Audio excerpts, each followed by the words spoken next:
হাজার প্রশাসনিক কর্মব্যস্ততা, তার সঙ্গেই আবার সামনেই বঙ্গের নির্বাচন। ব্যস্ততার মাঝে আর নিজেকে খুঁজে নেওয়া হয় না, সিনেমা দেখার সময়ও হয়ে ওঠে না মমতা বন্দ্যোপাধ্যায়। আর তাই নন্দনে চলতি কলকাতা আন্তর্জাতিক চলচ্চিত্র উৎসবে সারপ্রাইজ ভিজিট মুখ্যমন্ত্রী।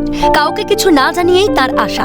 নন্দনের ভিতরে কলাকুশলীদের সঙ্গে চলে নিখাদ আড্ডা। মুখ্যমন্ত্রীর সারপ্রাইজ ভিজিটে আপ্লুত সকলেই।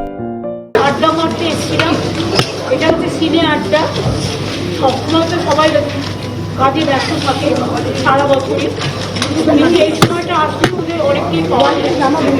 এটা একটা মিলন মেলা হয়ে যায়। কাজে আমি কাউকে না জানিয়ে এসেছি সারপ্রাইজ ভিজিট। সকালে ফিরেছেন উত্তরবঙ্গ থেকে, তারপর পৌঁছেছেন স্বাস্থ্য ভবনের সরকারি অনুষ্ঠানে। সেখান থেকে কিছুটা অন্যরকম সময় কাটাতে ছুটে এসেছেন নন্দনে। আড্ডা জমিয়ে গল্প, সাধারণ মানুষদের কাজ অব্দি পৌঁছেই মঙ্গলবার ফিরলেন অন্য কাজে। তবে জানাতে ভুললেন না পুরনো দিনের আড্ডা জমার কথা।